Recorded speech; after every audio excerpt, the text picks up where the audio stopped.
Hello and welcome to The Story Pilgrim. Before we delve in, please remember to like this podcast, review it, rate it, tell your friends about it. We need more ears to be listening in, so please share it with those that you care about. Stories from the Canal Cafe Theatre. Now, this episode is going to be a little bit different to those that you have heard before, that you're used to. I want to try and mix it up a little bit.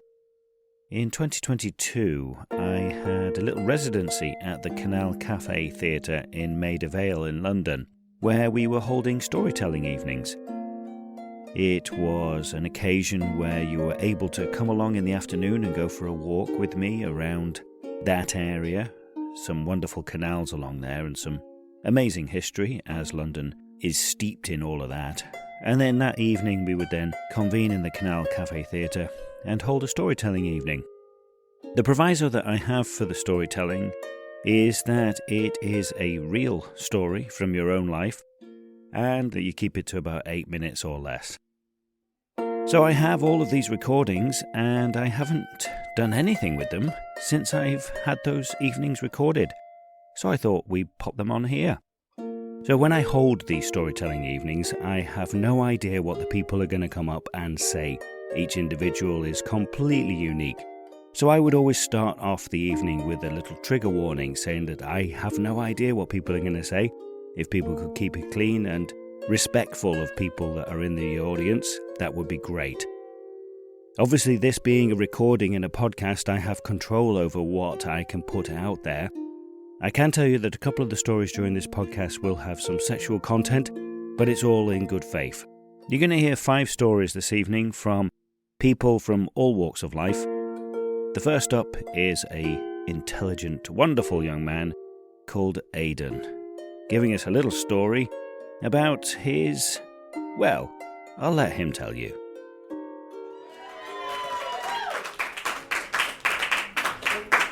Alphabetical order. Hello. I decide to be brave. So I absolutely haven't prepared anything, but in the spirit of everything that just happened on stage, I have no excuse not to do something. So I have 2 stories that I can tell, and I'm going to gauge crowd reaction as to which one to do. I have 2 stories in my life, and that's it. I don't believe that. How dare you? Yeah. The first is about a crazy housemate, and the second is about crazy lungs. Can I get a round of applause for if you want me to tell the crazy housemate story? Yeah. Okay. And crazy lungs. I think crazy housemate. I think crazy housemate. Yeah. Okay. So, unsurprising to no one, I did a performing arts degree. Vain surprise. And as such, I lived in a university house full of drama students. But bizarrely, we had one business student in our house. He didn't do any of our classes, he didn't have any of the same friends as us, but we made such an effort to befriend him. It was perhaps a little bit too aggressive how positive we were about him. And he really received that. He was very receptive. But as the weeks went by, you know, during Freshers' Week, we all get very close in a very short period of time. He got a little too close. He successfully asked out every single girl in the house that he lived with. And at first, these girls just kind of were mortified. They didn't tell anyone. And eventually it became this strange realization amongst the majority of the house. Oh, God, he's going through each of us. Oh, no. Oh, no, we need to form some sort of coalition here. Jesus. And so we kind of politely talked to him about it, and he said, oh, what are you talking about? And so we sort of, you know, lightly, maybe one-on-one, occasionally sort of showed him texts where he had asked girls out, and he said, where? I just wanted to go to the movies with you. What are you talking about? He's like, yeah, but then the next text where you asked to sleep with me? Mixed messages. So that was concerning. There was a very specific moment that I remember very vividly when we were all watching a TV show, and he was joking with us and he was saying like, oh, this movie's crap, these people can't act, I can do what you guys could do. And we were like, oh, what are you doing? And somebody else came in the room, we said, oh, he just made this stupid joke about how he could be an actor, and he went, that's a lie. I never said anything along those lines. And we all went, oh. Oh, so he's crazy, that's and it was all silly, and we kind of teased him about it until it got to the point where we'd be on nights out and he'd start confronting people. He'd pin people up against the wall. There was a night when he kind of pushed me up against the wall and said a lot of very uncomfortable, a little bit homophobic stuff. And eventually we decided as a house to have a chat with him, and we suggested that he wasn't happy and that he should maybe move out. And he was, again, really receptive to it, and it went pretty well. The night he was supposed to move out, there was a quite high-functioning autistic guy in the house who posted quite a sad status online, and there was a huge outpour of love and support to him. Also said, like, oh, come to my room, we'll get a takeaway, we'll watch a movie or something like that. And this guy commented on this guy's status saying, they're all lying, you should kill yourself. So, I sent him a private message and I said, hey, I understand it's a difficult evening, it's a shame that we had to get this position, it's not fair for you to take out that frustration on him, he's not the right target. He said, fair enough. And I said, listen, I'm downstairs in the lounge by myself, come down and have a chat, it sounds like you need to have a chat. And he came downstairs and I was sat on my laptop and he came in with a big smile on his face, which is always reassuring when you're about to have a difficult conversation when somebody comes in beaming like a psychopath.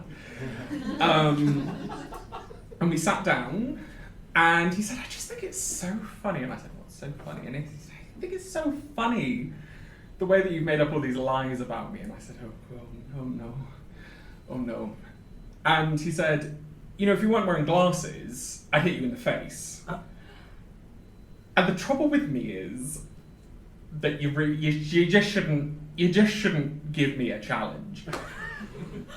So I said, okay, well, you're not going to hit me in the face, are you? So let's have a decent conversation. And then he threw a glass at my head. And like, little old me, little old 5'8" me, little old, never did a dance class in their life, but whew, dodged it. Amazing. Shattered on the wall behind me. It was very dramatic. And I said, okay, it's gone from a verbal thing to a physical thing now. Let's just call it a night, you're moving out, it doesn't need to go any further. And then, this is the point where it sounds like I'm making it up, he took my laptop and he hit me around the face with it. What? And I was in such a state of shock, I completely blacked out, I don't remember a thing. I was very surprised. And then he chucked my laptop against the wall, and I thought, oh, well, now it's definitely broken. Oh. So I legged it. I legged it out of the room into my housemate's bedroom, which was just off the lounge. And bear in mind, this was February, but we were students, so we had not yet taken down our Christmas tree. And it was held up by a big solid glass jug full of rocks. And I barged into Becky's room, and I said, Becky, Alex has got mental! And we were trying to close the door, and he was forcing the door open, and then he hit me over the head with a jug full of rocks. I have quite a big head, so I think that's the only explanation as to why I'm not dead. Glass covered in rock and gravel and broken glass. We get the door closed, we call the police, and they say, is anyone in immediate danger? And Becky looks at me and she says, is anyone in immediate danger? And I went, if he goes up to the top floor, then he'll I had a very small friend called Lindsay. He'll yell at Lindsay! So we said, yes, someone's in immediate danger. Meanwhile, another friend called Bryony came down to Becky's room. She knocked on the door, and we were like, oh, God, bracing us. It's going to be Alex. Put the door on the latch, and we opened the door. And it was Brian. And she goes, my boyfriend's being such a dick! And Becky goes, get out of the house, Bri. And she goes, okay. She doesn't. She goes into the lounge and sits down. Alex comes into the lounge from the kitchen and starts walking towards her.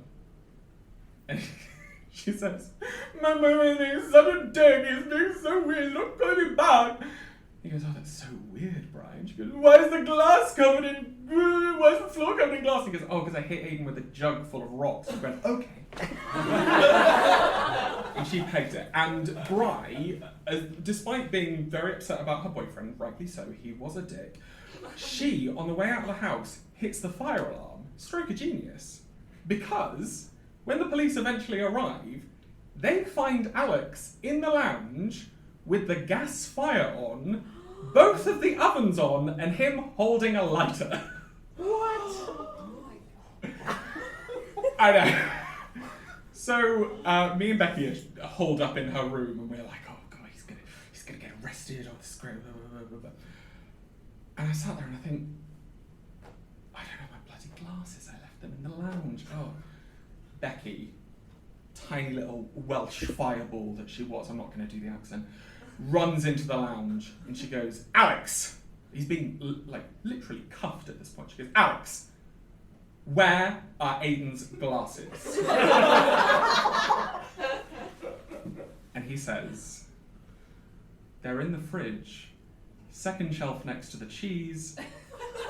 It was the only place they'd be safe. Anyway, Alex got sectioned. I didn't press charges. They asked me if I wanted to, but I didn't press charges. But when he got sectioned, apparently they gave me some compensation. So for about 2.5 years, I got like £80 a month in the post. So as a house, like every month we'd go for a night out and be like, thanks, Alex.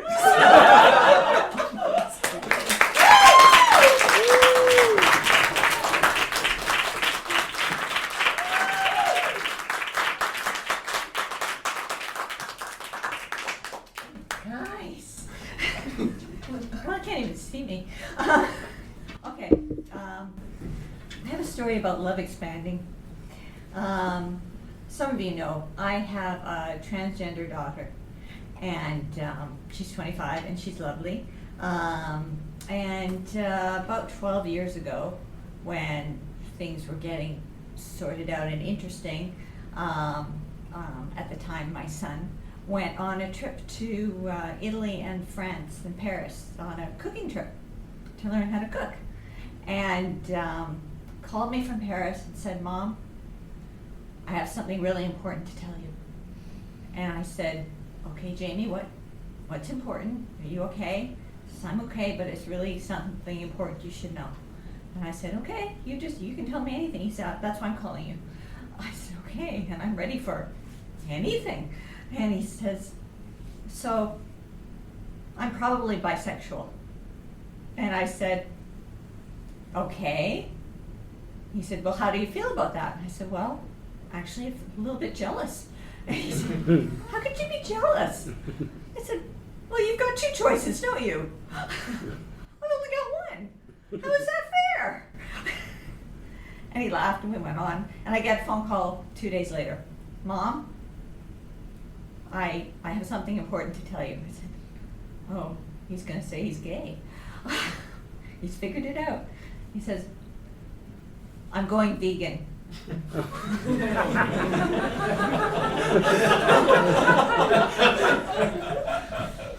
And I said, you can have sex with whoever you want, but you are not going vegan. You are not doing that to me. I do the cooking. I do the shopping. This is not happening.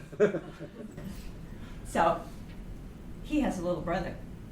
And once things were sort of sorted out and we'd worked out the trans thing, it was just between me and Jamie and her father. And she wanted it kept that way because she wanted to tell her little brother on her own. And that went on for several months until I was driving Andrew home from something, and we had a bit of a distance to go. And he was about 13, I think. And he said to me, Mom, is Jamie a girl now?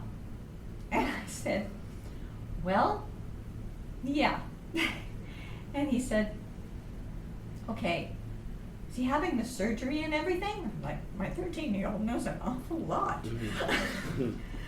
Yes, I think ultimately she will have the surgery. He said, sorry, I meant she. And he said, so when she gets the surgery, do you know when that's going to be? And I said, no, that's up to her, sweetie. She may want to grow up a bit. Okay, but when she does, can I have hers? Because have you seen it? It's brilliant. And that was the end of Andrew being upset about anything. And that's my story.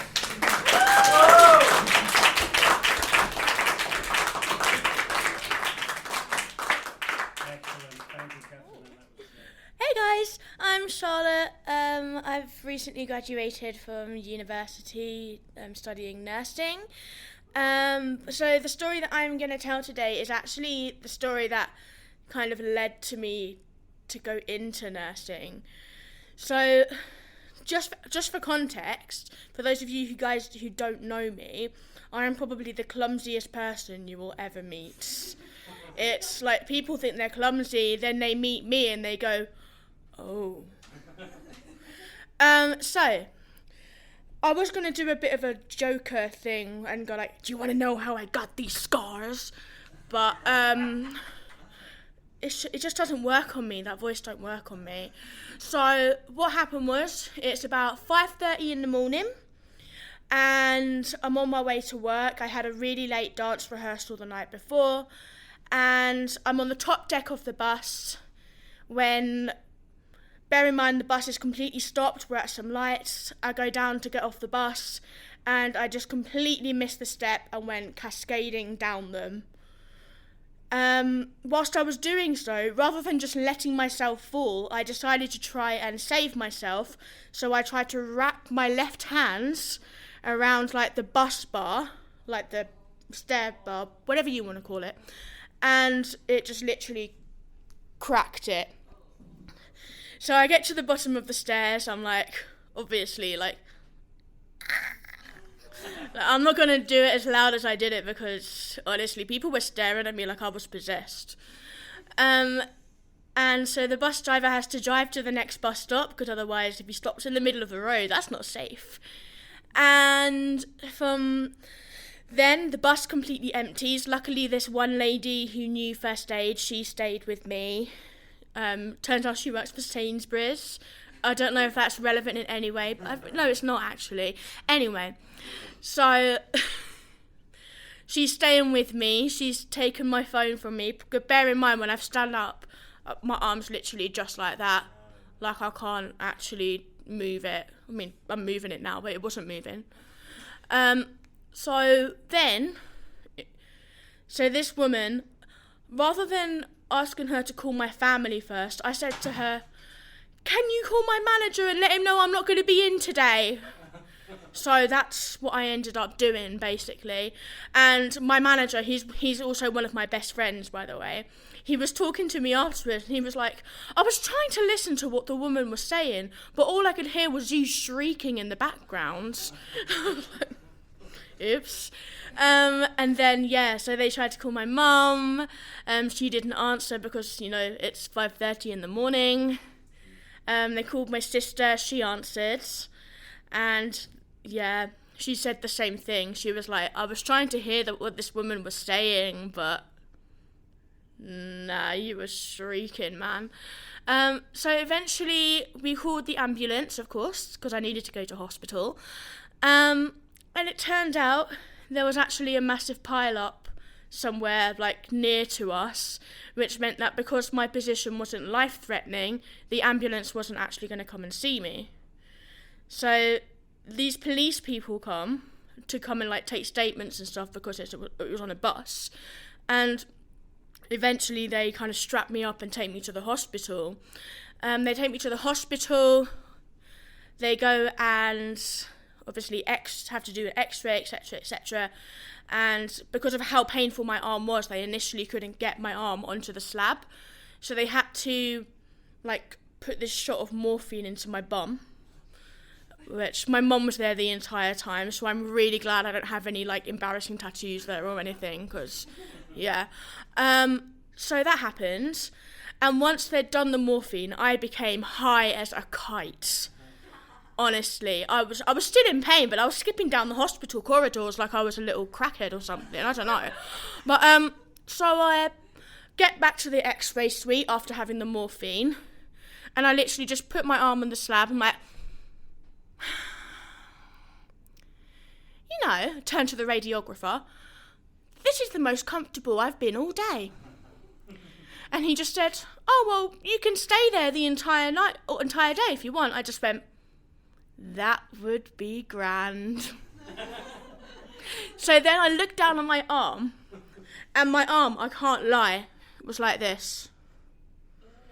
So then I looked at it. Obviously by then I'm so high I don't care about anything. So I'm just like, oh, it's like a chubby banana. So yeah, that happens. X-ray finishes, I go outside to my mum. She's carrying all of my stuff for me, obviously. I'm in my sling and I just go. And it takes 2 people to like put me in a cast and everything. I ended up having to have surgery, of course, because it turned out the bones that are supposed to be like that were like that.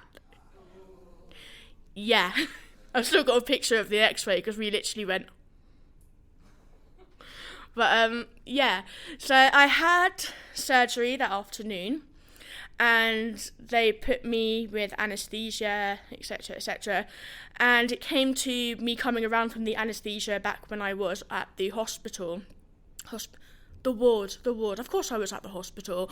Anyway, and so they're asking me like these loads of questions. Bear in mind, I'm still half asleep. And my mum and my sister are there by that point. And they go, oh, so who's your next of kin? So I'm literally just like, say you're my mum and you're my sister. I'm just like...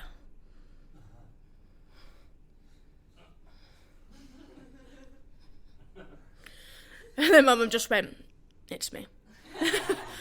And yeah, so then the next morning I was obviously off the anaesthesia by that point, as in it had worn out completely, and I was just looking around thinking, I quite like this environment, you know. It's cool. And about a week later I applied for my nursing degree on a total whim. Never had any healthcare experience whatsoever, but obviously had enough life experience because they let me in at Greenwich University, and now I'm about to graduate. I'm waiting for my classification, and I'll be starting my job next month on a trauma and orthopaedic ward, which is, yeah, which is bone breakages, by the way.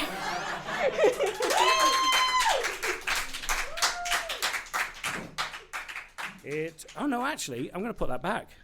Because last time, as I am doing right now, I'm a really bad host and I do things really wrong. There was one person from last 2 weeks ago who put their name down on a slip, and I left it sat down there and I didn't bring it up. So they remained there and I felt really bad at the end of it. So I'm going to get him up here now. And that is Alex. Come on up, Alex.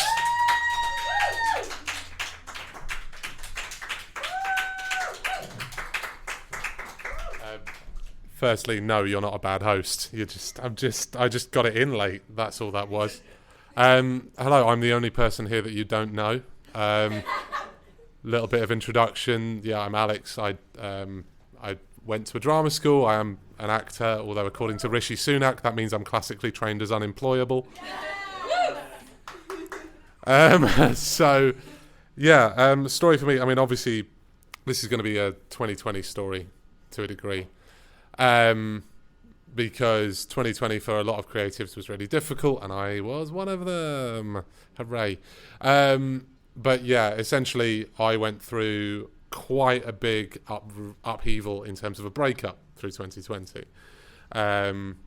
That's not exactly the focus of the story, but it helps to give context. And we'd been going out for about three and a half years at that point.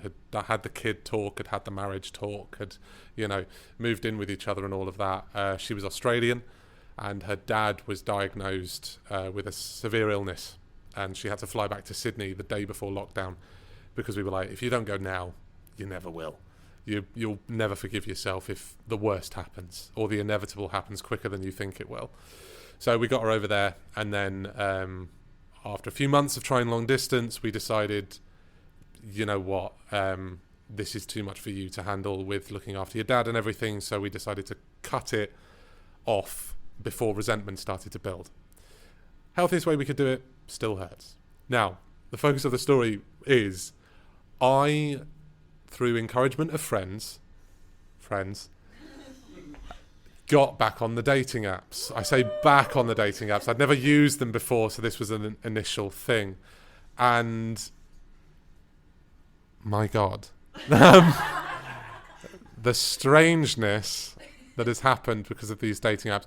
I'll skip over a couple because I think I can. Just to, in terms of weirdness, I'll see if I can rank them in terms of odd interactions with people. There was a lady who we were having a lovely time walking around Borough Market. It was a very nice date. But she was in the ambulance service, and this was while social distancing was still very much a thing. And so I was like, cool, I'm not going to touch you, I'm not going to go near you unless I have express consent from you to break social distancing guidelines. We're just going to keep very much off the beaten path. Or not off the beaten path, just very separate. And at one point, while we were walking through Borough Market, she trips, and I instinctively go, oh, and then immediately go, shit, I've just broken social distancing, because I've just grabbed her to steady her. And I apologised, and she said, oh, don't worry, it's fine. I work in the ambulance service. I get a test every 2 days. Like, it's completely fine. I'm clean. I'm assuming you're clean. And to be honest, I've wanted to snog you for the last 20 minutes. And I went, okay. Yeah, sure. It's been a long lockdown. Fine. So that happened. And then afterwards, we were chatting a little bit afterwards, coming towards the end of the date. And I sort of said, I've got to get off now. And that came out wrong. But I've got to, go home now. And we were talking about acting, and she said, oh, well, I really like your hair. I love the colour brown it is. I went, it's not brown. It's blonde. And she went, no, it's not.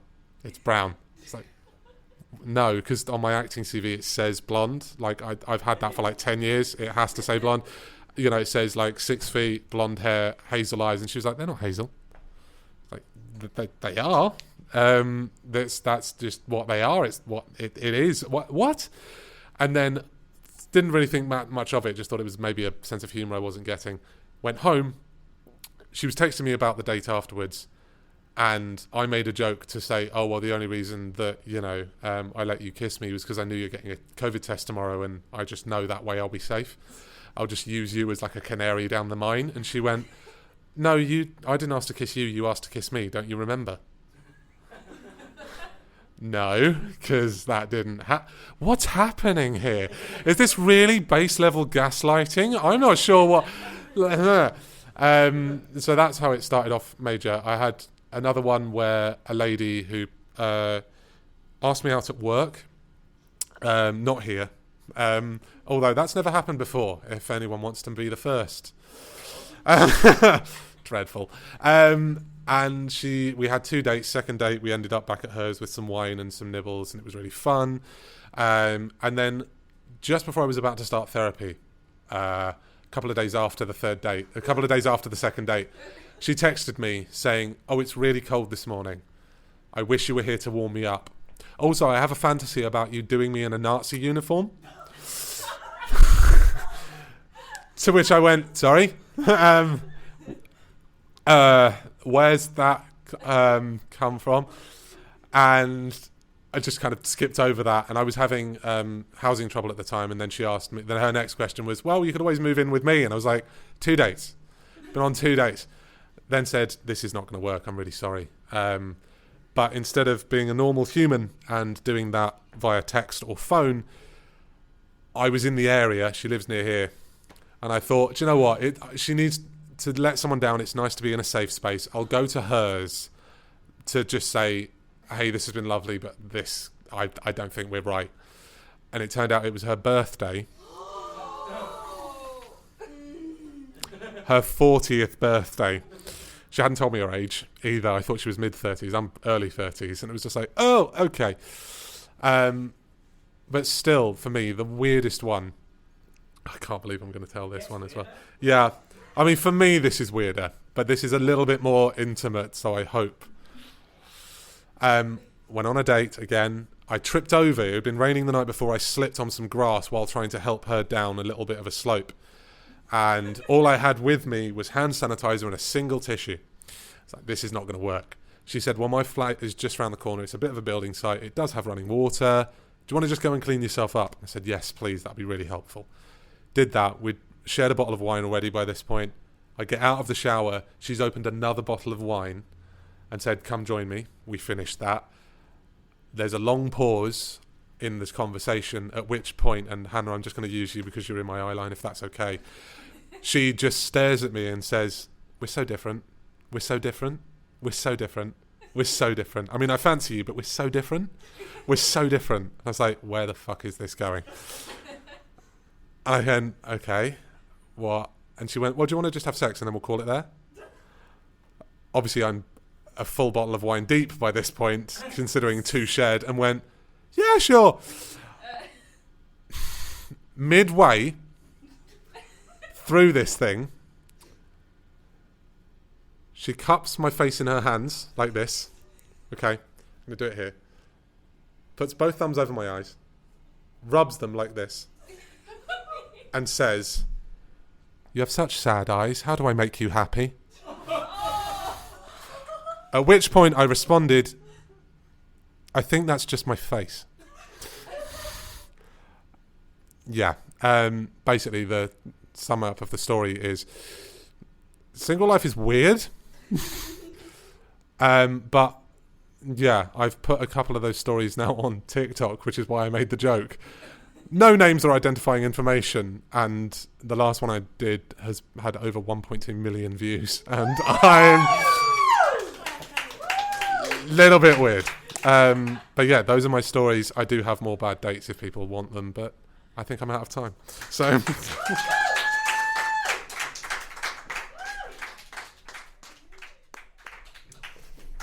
Okay, this is just a quick one. So when I was about 14, it was my best friend's birthday coming up, and she told me a couple of months before, oh, my mum is planning on getting me something really great. And obviously we were 14, so my immediate thought was make a joke. Oh my god, it's a dildo, isn't it? So obviously that became a running joke, that she was going to get a dildo from her mum. And about a week before her birthday, she was like, no, my mum's getting me like this really nice trip to Croatia or something. I was like, okay, I'll get you a dildo then. Not really thinking about the fact that I was 14, didn't have access to an Amazon account, had absolutely no idea what a dildo even really did or how to get one. But I figured, well, there are sex shops. I know they sell sex toys. I'm going to need to go to a sex shop. So I went to the shopping centre with my dad and very quickly realised, yes, sex shops are 18 plus. It's like, well, I don't really have a plan from here on. So I said to my dad, right, I need you to do me a favour. You know that sex shop over there? I need you to get me a dildo. I explained, it's for my best friend's birthday, it's a joke, I promise it's not for me. And he was like, okay. So he went into the sex shop. I waited around the corner for about 10 minutes, and he came out, and I was like, did you get it? He was like, yes. And he showed it to me, and what he actually got was a vibrator with the words happy birthday written all over it that vibrated to the tune of happy birthday. So on my best friend's birthday, I gave her that vibrator, and oh my god, we were the talk of the school for the whole day. I enjoyed it so much. I don't think she did. Well, I hope she's enjoying it now. Anyway, that's it. Thank you very much. I think we need to meet your dad. Yeah, I'm sure he's got a few stories to tell. It'll be interesting to hear that story from his perspective. Thanks, Anna. There we have it, 5 wonderful stories from 5 very different people. Stories about relationships with children, with friends, with housemates, with people that you would hope to have a relationship with. I thoroughly enjoyed those evenings, thoroughly enjoyed listening back to it. Brought back a lot of memories. I'm hoping to keep the storytelling evenings going. I'm now based in Brighton, but I can travel around doing them. The whole idea of the Story Pilgrim is me collecting stories from people's lives to help me figure out what this journey, this pilgrimage of life is all about. As I've said before, we're all doing it so differently, and it fascinates me. I hope that you enjoyed it, and I hope you'll join us again. The Story Pilgrim was written and produced by Darren Hill. Music by the amazing Anya Backer and Sean. To find out more, please search on social media for The Story Pilgrim. Please share this podcast with those that you love. Keep listening, and buen camino.